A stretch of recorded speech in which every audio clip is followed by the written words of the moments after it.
उसने हमें ठुकरा दिया तो कोई गम नहीं, उसने हमें ठुकरा दिया तो कोई गम नहीं, बदनसीब तो वो है जिसकी किस्मत में हम नहीं।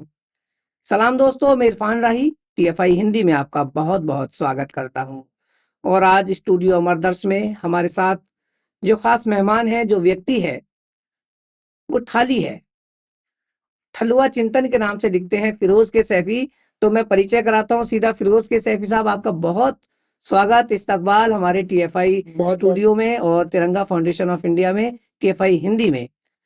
तो सबसे पहले तो जो आपका नाम है फिरोज के सैफी, लेकिन ठलुआ चिंतन के नाम से आप मशहूर हैं।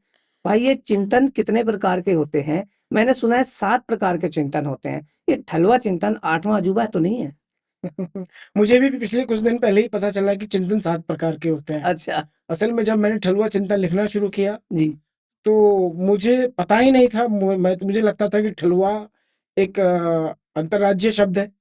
जी। पर धीरे धीरे जब लोगों ने मुझसे पूछना शुरू किया तो मुझे एहसास हुआ पंजाब किस तरफ के लोग इस शब्द को जानते ही नहीं है।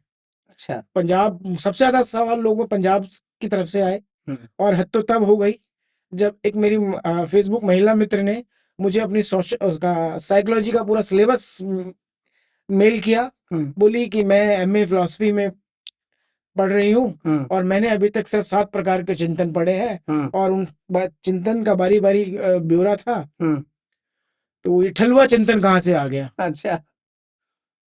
मैंने इसके बारे में अपने प्रोफेसर से बात की। तो आप ये मुझे बताएं कि ठलुआ चिंतन क्या है। तब मुझे पता लगा कि ठलुआ शब्द सिर्फ हम यूपी और एमपी और नॉर्थ इंडियंस के लिए है जी।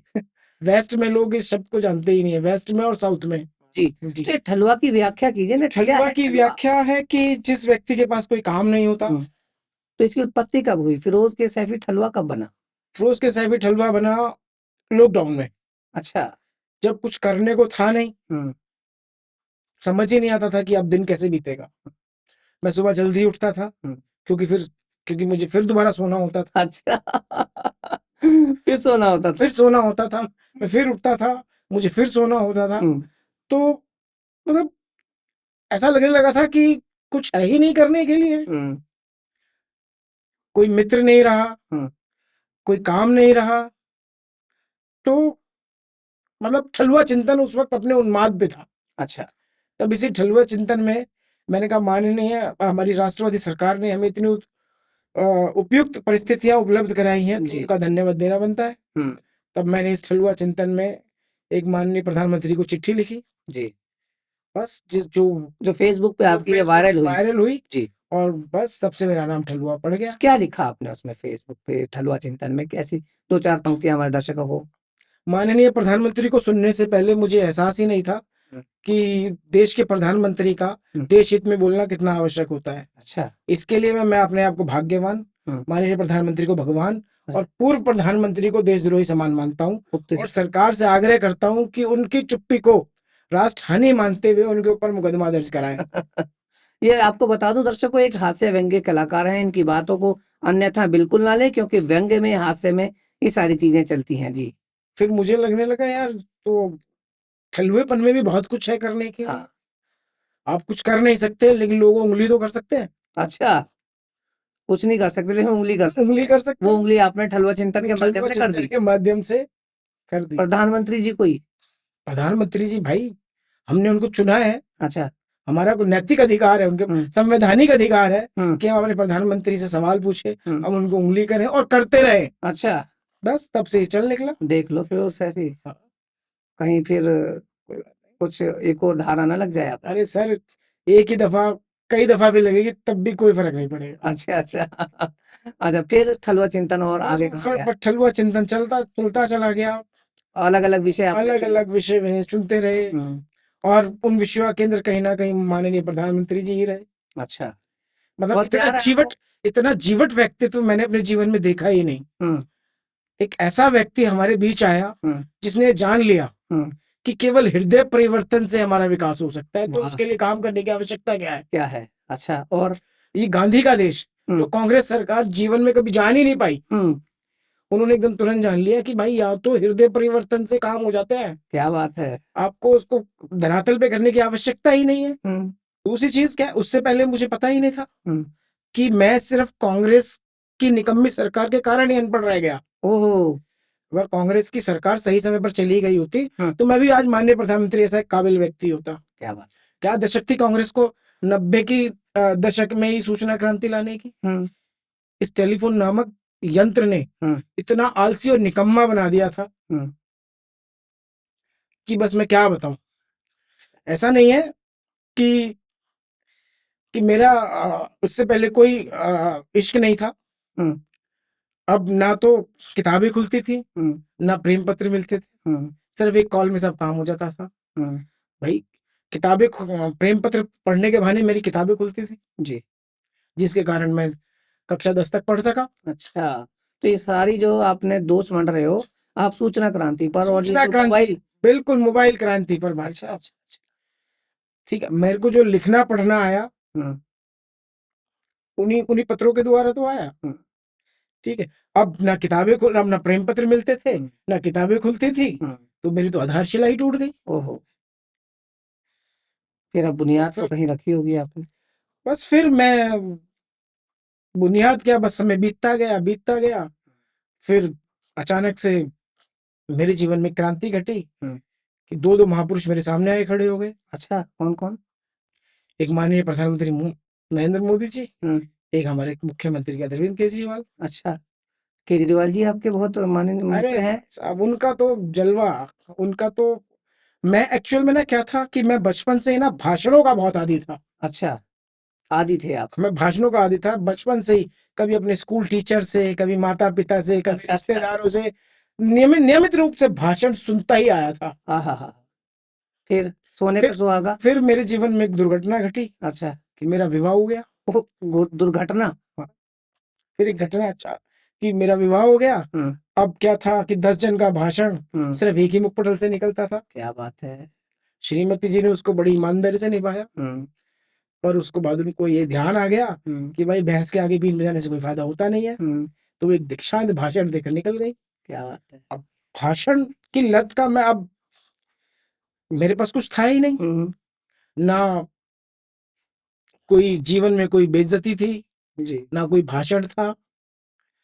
तब ऐसे में इन दो महापुरुषों का आना, और केजरीवाल जी का तो भाषण प्रेम इसी बात से सब था। वो तो अक्सर कहते पाए जाते थे क्या।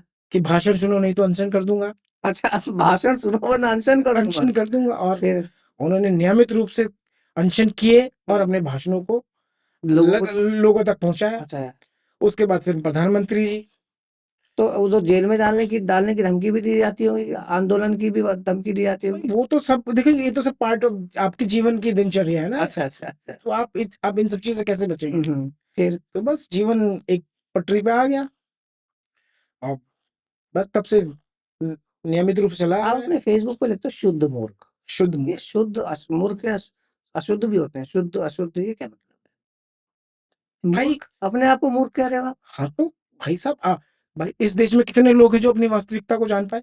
अच्छा, ये अपने आप में एक बड़ा संयोग है। इसके पीछे क्या आपका मतलब एक इसकी भावना है कि। भावना है हाँ, क्या। भाई, अगर कि मैं अगर हर बार इतने जीवट व्यक्तित्व को प्रधानमंत्री चुन रहा हूँ, अच्छा अच्छा। तो ये मेरी मूर्खता ही तो है। मूर्खता है, बुद्धिमत्ता। बुद्धि का तो सवाल ही नहीं पैदा होता। अच्छा अच्छा। बुद्धि और मैं दोनों अलग अलग विषय हैं। हम्म तो ठीक है, जी। तो शुद्ध मूर्ख लिखने का क्या आपके पीछे कारण क्या है? ताकि आप किसी भी प्रकार के भ्रम में ना रहें। अच्छा, भ्रम में ना रहे। नहीं ठीक तो है, चेहरे से नहीं दिखता था क्या लोगों को। नहीं लोग इतने अगर चेहरे से दिख रहे होते हाँ। तो हम बहुत कुछ बदल चुके होते। अच्छा, तो चेहरे से कुछ भी नहीं दिखता है। तो बदलने का, क्या नाम बदलने का, ये बदलने की जो एक नीति है, इसको किस नजर से देखते हैं आप। आपने भी कुछ बदला है अपने जीवन में। ना, अच्छा, मैंने कुछ नहीं बदला। कुछ नहीं बदला। तभी तो मैं मूर्ख हूँ। तभी आप मूर्ख हैं। तभी तो मैं मूर्ख हूँ। अच्छा, मैं कुछ बदल ही नहीं पाया। फिरोज, आप जो लिखते हैं, किनके, एक तो प्रेम आपका विषय बहुत अच्छा रहा है, चलो मैंने आदमी देखा। प्रेम ही करेगा और क्या करेगा। तो प्रेम कितने लोगों से करेगा। प्रेम अनंत, संभावनाएं अनंत है, प्रेम संभावना की संभावनाएं अनंत है। अच्छा, तो कुछ ऐसी क्षणिकाएं हमारे दर्शकों को सुना दीजिए, प्रेम पर, कुछ ठलुए पर, कुछ किसी तरीके से मैं किस प्रकार का आप सुनना चाहेंगे? प्रेम पर सुना दें, प्रेम पर, हास्य पे सुना दें। हास्य पर। मैं हास्य पर सुना देता हूँ। नए साल के दिन अच्छा। साधु बाबा आकर बोले, हम्म, तेरा भला करेगा भोले, हम्म, आज नया साल है, हम्म, मेरे खाली कमंडल का कमाल है, हम्म, भरवा दे, अच्छा। ज्यादा नहीं, 1500 ही दिलवा दे। हम्म, बाबा 1500 क्या, अभी आपको लाख 2 लाख दिलवा देता, हम्म, खड़े खड़े आपको लखपति बना देता, हम्म, परंतु मजबूर हूँ, हम्म, इसलिए थोड़ा आपसे दूर, हम्म, परंतु मजबूर हूँ इसलिए थोड़ा आपसे दूर हूँ। मैं हूँ कौन? हम्म, भारतीय नौजवान, हम्म, मेरे पास है क्या? हम्म, अंधा भविष्य और लंगड़ा वर्तमान, हम्म, प्रेमिका डेट नहीं देती, अच्छा। बाप पैसे नहीं देता, हम्म, सरकार नौकरी नहीं देती, हम्म, दुनिया इज्जत नहीं देती। क्या बात है। लोग नए साल पर दिए जला रहे हैं, हम्म, और मैं आपके बेटा संग दिल जला रहा हूँ। क्या बात है, बहुत बढ़िया, क्या बात है, बहुत खूब। बस ये सब चल रहा है। फिरोज, प्रेम आपने ठलुए के बाद तो फिर आपकी कविताएं बहुत ज्यादा फेमस होती रही, प्रेम पर फिर आपने मुखर होकर लिखा, प्रेम पर और प्रेम को जिस तरीके से आप, मैं मानता हूँ कि बहुत मुखर होकर आप प्रेम पर लिखते हैं, कुछ ऐसे शब्दों का प्रयोग करते हैं, तो फेसबुक पे आपके कमेंट्स की झड़ी लग जाती है, और एक के बाद एक प्रेमिकाएं उसमें जुड़ती जा रही हैं। तो मतलब आपकी रचनाओं की प्रेमिकाएं, मैं आपकी प्रेमिकाओं की बात नहीं कर रहा। नहीं, मुझे इसी बात से आपसे नाराजगी है। अच्छा अच्छा। कि आपने उनको रचनाओं तक समेट कर रख दिया। अच्छा, ये भी आती है। अच्छा, तो कुछ प्रेम पर कुछ हो जाए। प्रेम पर मुझे देखना पड़ेगा क्योंकि हाँ। इतना आनंद है। अच्छा, मैं पहले, सबसे पहले ही पूछना चाहूंगा आपसे कि आप हिंदी में लिखते हैं, हिंदी में बोलते हैं, कई बार आपसे कुछ पूछते थे, आपका नाम तो फिरोज है, लेकिन आप फिरोज खान होते हुए उर्दू से इतना दूर क्यों, हिंदी के इतना निकट क्यों? मैं उर्दू से दूर नहीं हूँ, अच्छा। मैं उर्दू से दूर नहीं हूँ, पर मैं उसके पास नहीं जा सका कभी। अच्छा, वजह? वजह कि हिंदी में हमेशा से, हिंदी मेरा विषय रहा, हिंदी मेरी पसंदीदा भाषा रही। जी। मैंने जिस भाषा में सबसे पहले प्रेम को समझा, प्रेम को जाना, पहला प्रेम पत्र पाया, पहला प्रेम पत्र लिखा, वो भाषा हिंदी थी। अच्छा। उर्दू से बनी नहीं। उर्दू में सिर्फ एक काम किया, क्या? जब मैंने निकाह किया हाँ। वो उर्दू में किया, हाँ। वो बीच में टूट गया। अरे। तो तब से मुझे लगा जिस भाषा को आप अच्छे से समझ सकते हैं उसी से आगे बढ़े। आगे बढ़े, चलिए और हिंदी में भाषा, जानिए। भाषा अपने आप में सब महान है। जी बिल्कुल, इसमें कोई ठीक है, तो 4 अधूरी भाषाएं जानने से अच्छा है आप एक भाषा को पूरी तरह से जान लें। जी। तो बस मैंने हिंदी को जान लिया। चलिए, जी। एक कविता प्रेम पर। मेरी एक प्रेम पर एक कविता है, सिर्फ तुम। अच्छा, बहुत हाँ, मैं स्वीकारता हूँ कि तुम्हारी प्रबुद्धता, तुम्हारा ध्यान प्रेम को समझने के लिए मुझसे कहीं ज्यादा श्रेष्ठ है। बढ़िया। परिचित हो तुम पूर्णता प्रेम की अनंत गहराइयों से। वाह। पिरोना आता है खूब तुम्हें प्रेम के हर क्षण, हर भाव, हर शब्द को अपनी कविता और आलेखों की माला में। तुम्हारी साहित्यिक समझ करती है परिपूर्ण तुम्हें। वाह। बड़ी सहजता से संभाल लेती हो उमड़ते भावों का सागर, हम्म, यूं ही तुम अपने भीतर, हम्म, और छुपा जाती हो असीम होते प्रेम को हम्म, अपने ध्यान की ऊर्जा से, हम्म, अपने शांत एवं शीतल चित्त की अनंत गहराइयों में कहीं। हम्म, तुम्हारे तेज मुख पटल पर अब नहीं उभरता कभी कैसा भी कोई भाव, हम्म, किसी के प्रेम, ईर्ष्या, क्रोध, किसी हर्ष का भी। मानो जैसे मोक्ष पा चुकी हैं तुम्हारी सभी इंद्रियां। तुम्हारी प्रबुद्धता में अब समस्त पाप, पुण्य, सुख, दुख, भला बुरा, कारण अकारण, खोना पाना, लेन देन, ईर्ष्या, अपराध, दंड एवं क्षमा, इन समस्त भावों का पर्यायवाची तुम्हारे लिए मात्र एक शब्द प्रेम है। वाह। और मेरे लिए इस असीम प्रेम का पर्यायवाची शब्द इस सृष्टि में सिर्फ एक शब्द है, वो हो तुम, सिर्फ तुम। वाह, बहुत सुंदर, बहुत खूब। तो बस एक बार जब चीजें शुरू हो जाती है तो फिर आप पढ़ना शुरू कर देते हैं, पढ़ना शुरू कर देते हैं, तो फिर आप में शब्द संयोजन और आपकी वैचारिक शक्ति सब निकल के सामने आ जाती है। आपके पसंदीदा लेखक कौन? मेरे पसंदीदा लेखक हरिशंकर परसाई, शहादत हसन मंटो, खलील जिब्रान। खलील जी। और महिला लेखकों में? महिला लेखकों में बहुत सारी हैं आपके, सब हमारे समकालीन में कात्यायनी जी हैं, हम्म, और आपकी एक पूनम अहमद है। अमृता प्रीतम को पढ़ा आपने? अमृता प्रीतम को पढ़ा मैंने। अच्छा। हाँ, साहिल लुधियानवी साहब? हाँ, साहिर लुधियानवी तो तो इसमें मुझे लगता है कि अगर अमृता प्रीतम का नाम साहिर लुधियाना के साथ नहीं जुड़ा होता तो हाँ। शायद वो इतनी बड़ी लेखिका नहीं होती। अच्छा, इतनी बड़ी लेखिका है। देखिए बेसिकली आपके क्या है, आज अमृता प्रीतम के जितने संस्मरण छप रहे हैं, जितनी चीजें रही हैं, वो साहिर और अमृता के बने। उनकी किताबों की तो कोई बात ही नहीं करता, पिंजर को छोड़ के। अच्छा, एक तस्लीमा नसरीन पे बात है भारत के अंदर, वो मतलब कुछ कंट्रोवर्शियल लगती हैं, जो कि कुछ इस्लामिक लोगों को, मतलब मुसलमानों को या उनके जो मौलानाओं को अच्छी नहीं लगती उनका लेखन। इसके बारे में आप क्या कोट करें इसके बारे में कि लेखक को कैसे लिखना चाहिए? लेखक देखिए, हाँ, बचाव कर मैं बताता हूँ आपको। मैंने जब आपको हरिशंकर परसाई का नाम लिया, मैंने जब मंटो का नाम लिया, तो मैंने एक चीज नोटिस की, ये लोग सिर्फ लेखक थे। अच्छा, ये लेखक थे, ये सिर्फ लेखक थे, ये कोई हिंदू मुस्लिम नहीं थे, ये कोई पुरुष स्त्री पुरुष नहीं थे। इन्होंने हर दर्द को उतना ही महसूस किया जी। तस्लीमा नसरीन ने एक पुरुष के दर्द को उतना ही महसूस किया जितना कि एक पुरुष को करना चाहिए। अब वो दर्द देने वाले कौन है? उसी के अपने लोग हैं, तो जाहिर सी बात है उन्हें तो बुरा लगेगा ही। ठीक है, और जिस चीज के ऊपर वो लड़ते हैं, हमारे यहाँ पर मसला क्या है कि सब कुछ दार्शनिक है, सब दर्शन शास्त्र है, और जितनी भी रिलीजियस चीजें हैं सब हार्डकोर फिलॉसफीज हैं। एक एक शब्द के अनेकों मतलब है और अनेकों अर्थ है, एक एक पंक्ति के अनेकों अर्थ है। उसी पंक्ति का आपके लिए कुछ और अर्थ है, मेरे लिए कुछ और अर्थ है। तो हुआ ये कि जब तस्लीमा नसरीन ने अपना अर्थ बताया तो उनके स्वामित्व की सत्ता हिल गई। लोगों को लगा ये लोगों को एक नया अर्थ कैसे दे सकती है, अर्थ कैसे दे सकती है। तब सबसे पहला क्या होता है, जब हम खतरा भापते हैं तो पहले खतरे को ही निपटाना चाहते हैं। मधुशाला बहुत अच्छे पढ़ते हैं यार, एक बार दर्शकों को जरा पढ़ा दीजिए अपने मुख से, सुने एक बार मैं सुना देता हूँ जी। तो मधुशाला का एक सबसे पहला ही जो छंद है, ठीक है, मदिरालय जाने को घर से निकला है वो भोला भाला, किस पथ से जाए असमंजस में है मतवाला, अलग अलग राह बतलाते सब पर मैं ये बतलाता हूँ, राह पकड़ तू एक चला चल पा जाएगा मधुशाला। क्या बात है। तो मधुशाला इतनी जीवंत है ना, जब मैंने पहली बार मधुशाला पढ़ी तो मुझे गिल्ट हुआ कि मैं शराब क्यों नहीं पीता। अच्छा, सच में उसने हर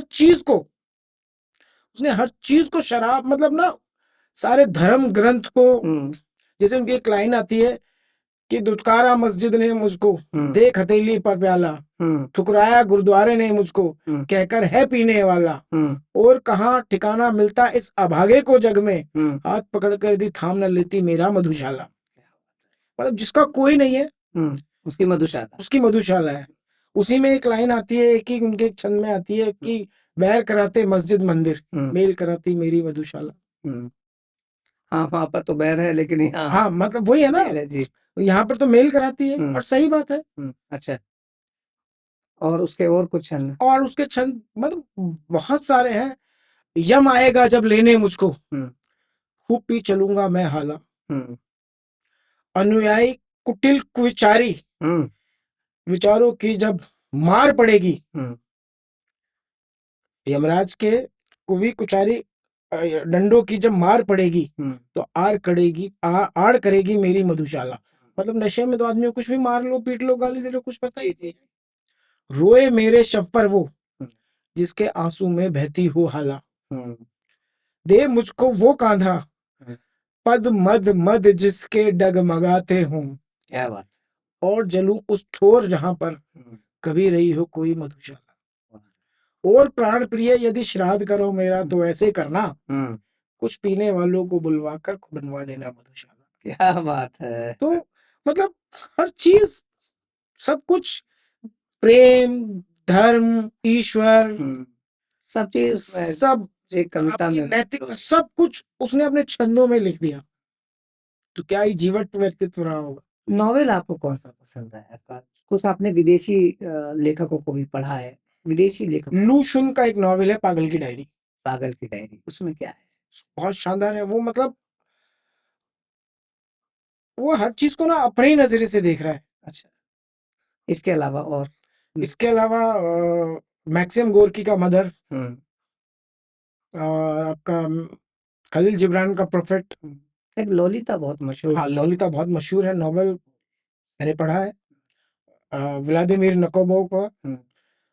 तो वो बेसिकली एक प्रेम कहानी है, जो लड़की है, अबोध है, पर वो एक अधेड़ आदमी से प्रेम करती है।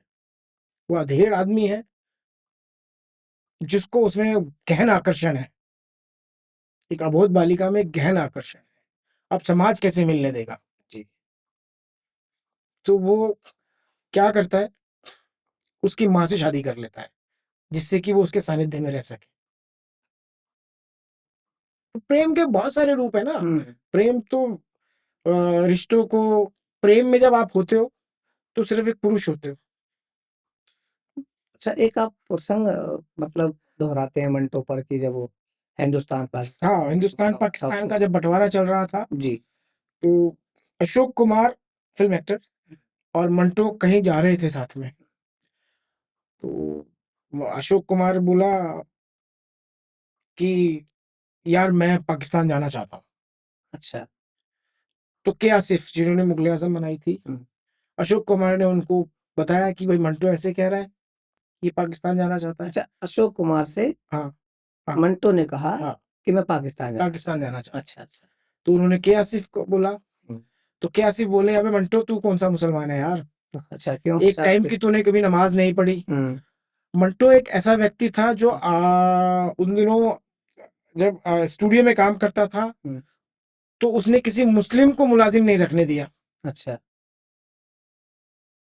तो कह रहा तू कौन सा मुसलमान है, एक टाइम की नमाज तूने कभी नहीं पढ़ी और शराब तू पीता है। अच्छा। तो मंटो बोले यार इतना मुसलमान तो हूँ कि दंगों में मारा जा सकूं। अच्छा, क्या बात है। तो ऐसी बहुत सारी बहुत चीजें, गहरी बात। मतलब बहुत कि भाई इतना मुसलमान, अब मेरे साथ हुआ ये। अच्छा। भाई साहब कि आपका नाम ही काफी है ना। वो तो जब आप मेरे से बात करेंगे बाद में पता चलता है कि यार ये तो इसमें मुस्लिम जैसा कुछ है ही नहीं। अच्छा। तो चीजें बदलती हैं, लोग कुछ एक्सेप्ट करते हैं। एक्चुअल में क्या है, देखो हम अपनी जो हमारी वास्तविक पहचान है उसे छुपा नहीं सकते। जी। ठीक है, मैं डंके की चोट पे कहता हूँ मैं मुस्लिम हूँ, इसलिए नहीं कहता कि मैं नमाज पढ़ता हूँ या मैं रोजे रखता हूँ या करता हूँ। भाई मेरे फादर का नाम जफरुद्दीन है और ये बाई चॉइस नहीं है, ये बायोलॉजिकल एक्सीडेंट है। मैं अगर किन्हीं शर्मा जी वर्मा जी के यहाँ पर पैदा हो गया होता तो मेरा वो नाम होता जी। तो मुझे नहीं लगता इसमें कोई प्राउड करने जैसी बात है। किसी भी धर्म में जब तक आपने अपने धर्म को कुछ दिया नहीं, आप किस बात के ऊपर प्राउड करोगे। बस यही है। और प्राउड करने का मतलब है जिस आदमी के इतिहास में कुछ नहीं है ना, वो खोखली चीजों पर गर्व करता है। बिल्कुल। इतनी सी बात है। अच्छा, मैं आगे आपसे अब, क्योंकि आप स्टूडियो अमरदर्श में बैठे हैं, और क्या कहना चाहेंगे टीएफआई स्टूडियो अमरदर्श के लिए, तिरंगा फाउंडेशन के लिए, जिसके विचार, जिसकी सोच, जिसकी टैगलाइन हमारे जो चेयरमैन है भूपेंद्र सिंह तिरंगा, उनकी ये हमेशा विचार रहा है कि हमेशा सोचिए कि हम भारत के लिए क्या कर सकते हैं। हम भारत के लिए कर सकते हैं। एक्चुअली में ये टैगलाइन है, ये इसकी यूएसपी है। जहाँ इस देश में जहाँ सब अपना अपना परचम उठाए घूम रहे हैं, कोई एक स्टूडियो, कोई एक व्यक्ति तो ऐसा आदमी है जिसे ये याद है वो भारतीय है। इस देश में पहले मैं सुनता था कि यहाँ पर लोग पंजाबी है, मराठी है, गुजराती है, ठीक है, हिंदुस्तानी तो है ही नहीं, भारतीय तो है ही नहीं। और अभी अभी मैं सुनता हूँ कि मैं हिंदू हूँ, मैं मुस्लिम हूँ, मैं सिख हूँ, मैं दक्षिणपंथी हूँ, मैं लेफ्टिस्ट हूँ, भारतीय तो कोई है ही नहीं। तो एक ऐसा प्लेटफॉर्म अमरदर्श, एक ऐसा प्लेटफॉर्म जो आपको ये याद दिलाने का काम कर रहा है कि भाई सबसे पहले आप भारतीय हैं। बिल्कुल। सबसे पहला आपका जो कर्ज है, आपकी जो नैतिक जिम्मेदारी है, वो इस मिट्टी के प्रति है, उसके बाद सब कुछ है। और जिन लोगों ने ये बात समझ ली वो लोग अपना नाम कर गए। भाई भगत सिंह ने क्या बोला था कि, एक मुझे एक प्रसंग याद आता है उनका, जब भगत सिंह जेल गए तो सुरजीत सिंह से एक उन्होंने भगत सिंह ने उनसे मिलने की इच्छा जताई, तो उन्होंने कह के मना कर दिया कि मैं ऐसे किसी सिख से नहीं मिलूंगा जिसने अपनी पग कटा दी हो। अच्छा। तो भगत सिंह ने को जवाब कि सर आपकी आपकी मर्जी है, पर रही बात पग की, जब मैं अपने शरीर को देश के नाम लिख चुका हूं तो क्या पग और क्या गर्दन, मैं गर्दन भी कटाऊंगा। अब आपकी वो आपकी इच्छा है। उसके बाद सुरजीत भगत सिंह को मिलने खुद उनके वहां पर सेल में पहुंचे। अच्छा। तो मतलब कि कितने लोग हैं जो अपना नैतिक कर्तव्य देश के प्रति समझते हैं। जी। आज चीजें सिमट के रह गई हैं, मैं, मेरा घर, मेरा धर्म, मेरा बच्चा। बस जब तक तो अमरदर्श ये काम कर रहा है कि भाई जितना जितना महत्वपूर्ण आपका बच्चा है, उतना ही इम्पोर्टेंट वो सड़क पे खड़ा हुआ बच्चा भी है, क्योंकि दोनों इसी मिट्टी के। ठीक। और खलील जिब्रान ने बहुत सीधी भाषा में कहा है कि भाई कि हमारे बच्चे हैं ही नहीं, वो तो सिर्फ एक प्राकृतिक प्रक्रिया है जीवन को आगे बढ़ाने के लिए। बिल्कुल। वो हमारे द्वारा आए हैं यहाँ पर हमसे नहीं आए हैं। हम उन्हें कपड़े दे सकते हैं पर शरीर नहीं दे सकते, हम उन्हें शिक्षा दे सकते हैं पर विचार नहीं दे सकते। तो ये आपको समझना पड़ेगा कि कोई भी बच्चा या कोई भी नौजवान सबसे पहले वो देश की अमानत है, उसके बाद बाकी की चीजें होती हैं। तो बहुत शुक्रिया आपका। तो ये थे फिरोज के सैफी, जो कि एक साहित्यकार है, हिंदी में बहुत मुखर होकर लिखते हैं और खासकर से अब हास्य व्यंग भी करते हैं। आज स्टूडियो अमरदर्श में आए और टीएफआई हिंदी के लिए इन्होंने अपनी बात रखी। मैं इनका बहुत बहुत शुक्रिया अदा करता हूँ और आपसे वादा करता हूँ आइंदा फिर आपको किसी ऐसी शख्सियत से रूबरू कराऊंगा। तब तक के लिए मुझे इजाजत दीजिए। खुदा हाफिज।